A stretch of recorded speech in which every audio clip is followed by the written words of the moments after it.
సాక్షాత్తు కైలాసనాథుడే కొలువుతీరిన క్షేత్రం. ప్రపంచంలోనే అత్యంత పురాతనమైన ప్రాంతం. పరమేశ్వరుని త్రిశూలంపై ఏర్పడిన నగరం.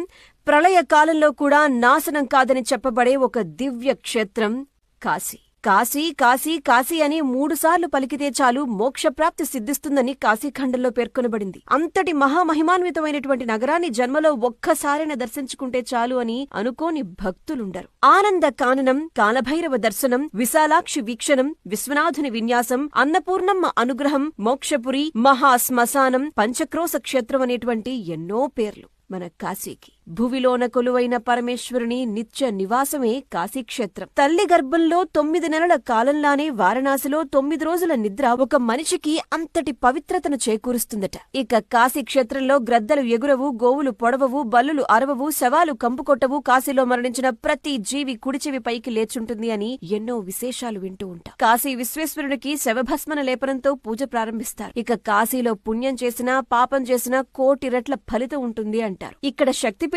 విశాలాక్షి అమ్మవారు, జగత్తంతటికి అన్నం పెట్టేటువంటి అన్నపూర్ణాదేవిల నివాస స్థలం కూడా కాశీని. దేవతలు, ఋషులు, రాజులతో పాటు ఎందరో వారి తపశ్శక్తితో నిర్మించినటువంటి 84 ఘాట్లు కాశీలోని గంగమ్మ తీరాన కొలువయ్యున్నాయి.